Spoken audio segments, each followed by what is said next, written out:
This is Annie Grace, and you're listening to This Naked Mind podcast, where without judgment, pain, or rules, we explore the role of alcohol in our lives and culture.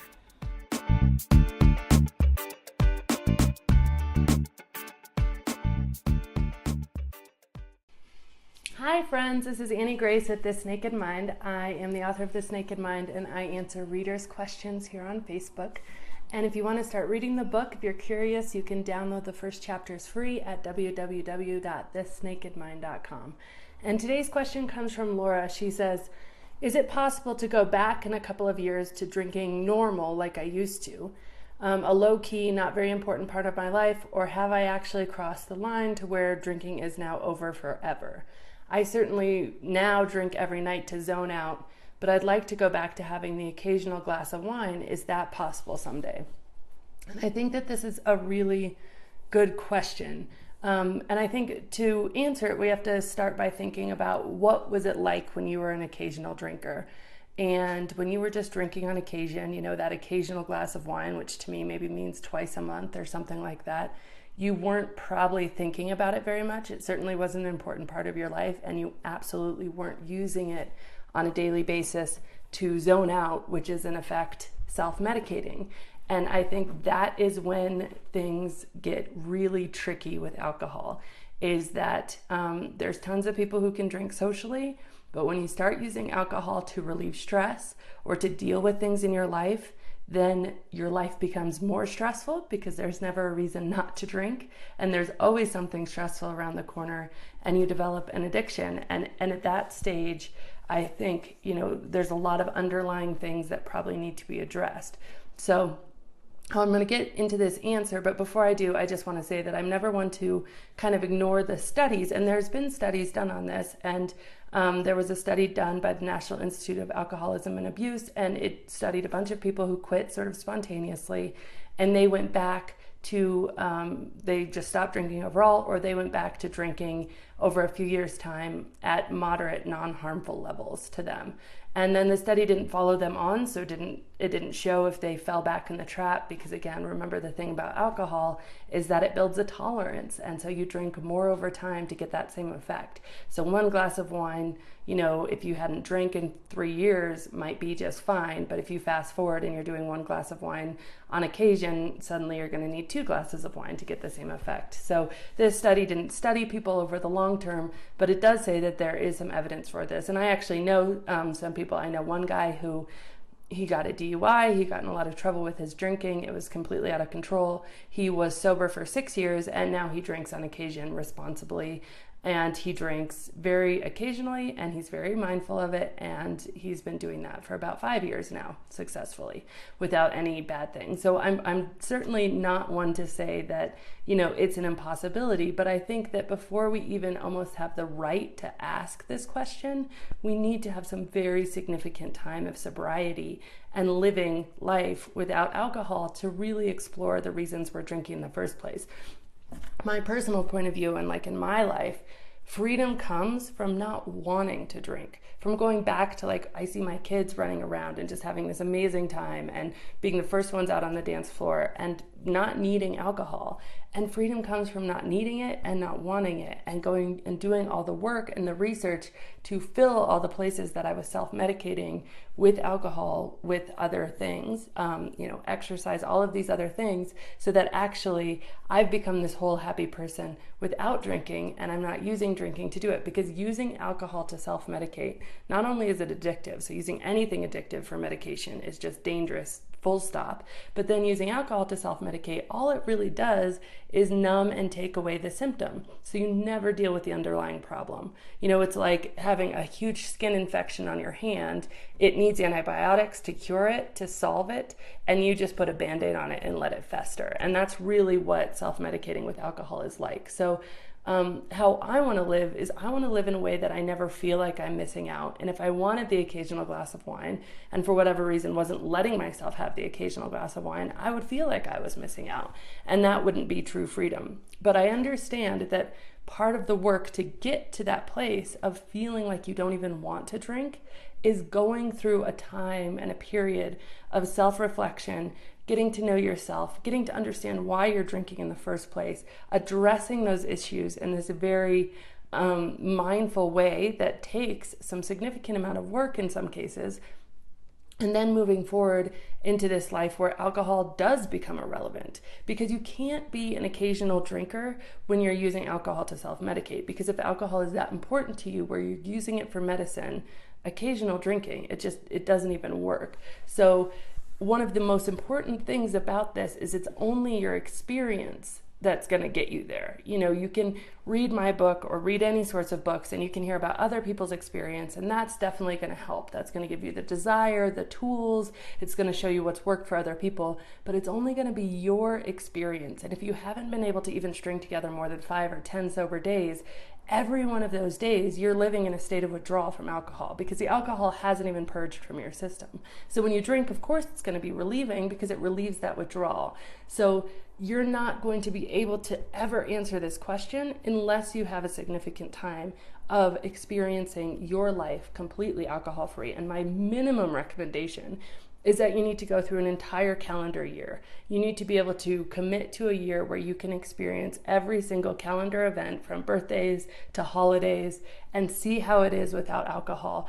And a year is going to give you enough time to really get beyond self-medication. It's going to give you enough time to really learn how to self-care for your body, you know, with exercise and nutrition, which are natural anti-anxiety, antidepressant things that you can just start to take advantage of right now. It's going to teach you how to regulate and deal with your own emotions without the crutch of alcohol, something you'll never learn to do if you are continuously drinking to numb your emotions, because if you don't feel them, you're never going to know how to deal with them.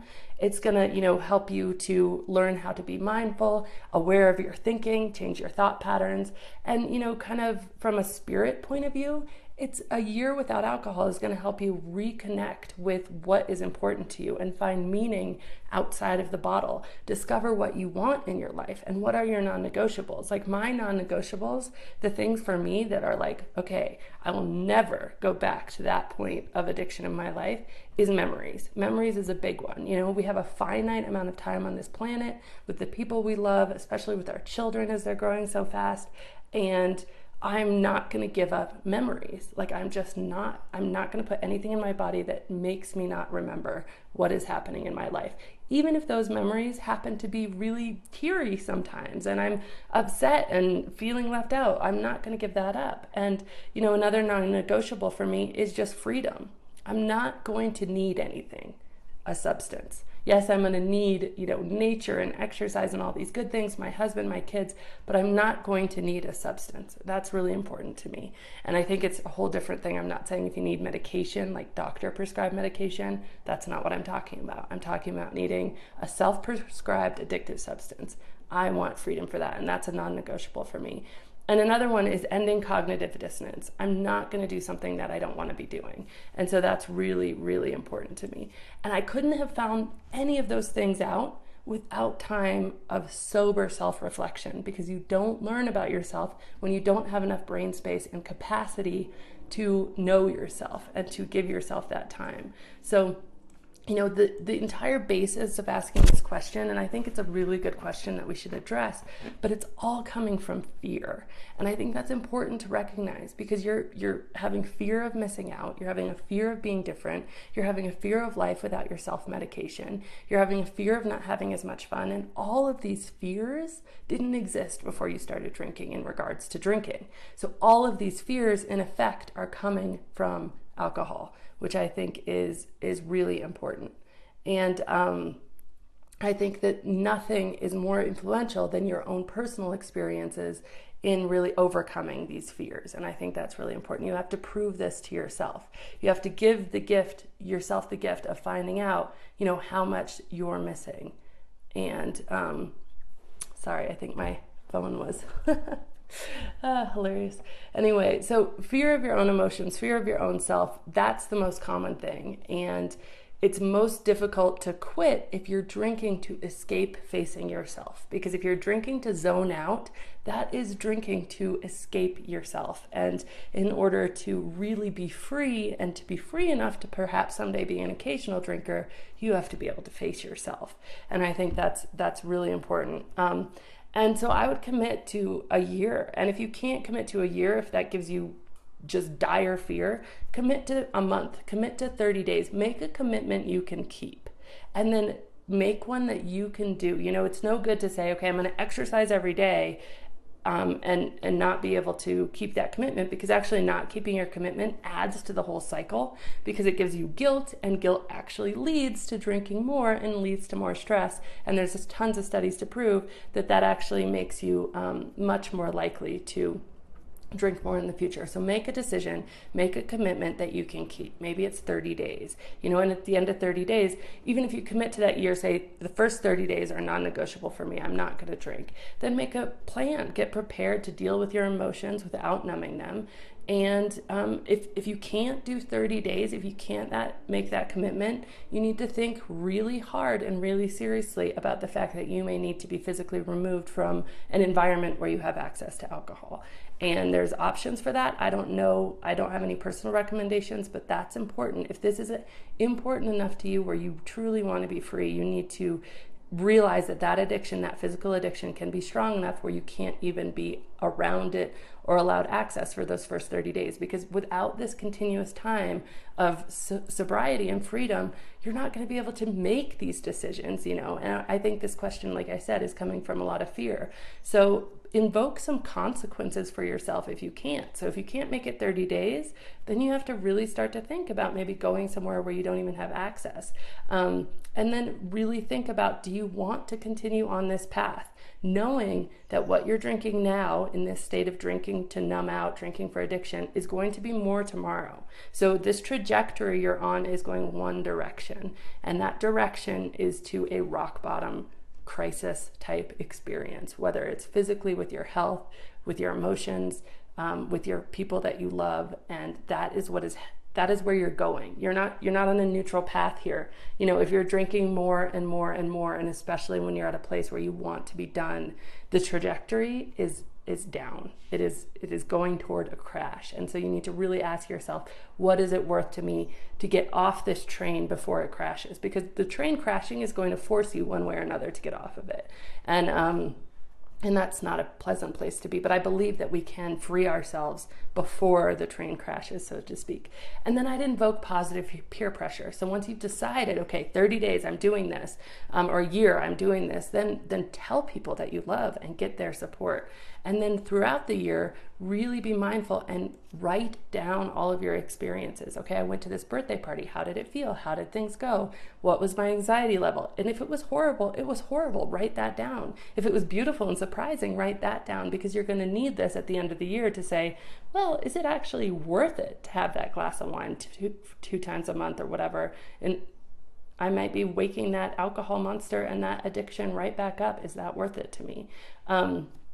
So until you have a full break, it's almost like this question is irrelevant. And, you know, in a year, some amazing things start to happen. You start to learn how to enjoy yourself. You're not going to go a year without laughing. You start to learn how to be you. You start to learn how to deal with your real, true emotions. You get to know yourself. Hello, this is Annie. Nice to meet you. Oh, well, you're here. You were here before I started drinking. You're still here. This is great. You know, you start to know yourself, and you get to experience all things, and you get to make memories, sober memories, that then you can draw on in times of like, oh, well, do I want to drink tonight? Oh, I remember the last party I was at. I didn't drink. It was great. And no, I don't want to drink tonight. So a year can eliminate the fear. It can balance yourself.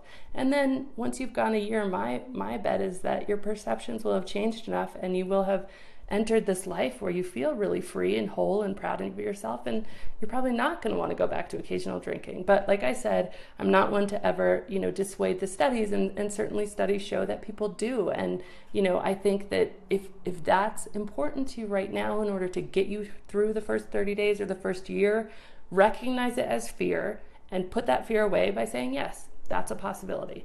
Maybe someday I can go back to having an occasional glass of wine. But understand it, having an occasional glass of wine and caring about alcohol little enough to only have an occasional glass of wine is a very different place than drinking every night to zone out. So I think it's a really, really good question, and I appreciate you asking it. And again, this is Annie Grace, author of This Naked Mind. Thank you so much. This has been Annie Grace with This Naked Mind podcast. Thank you so much for listening. You can learn more at thisnakedmind.com.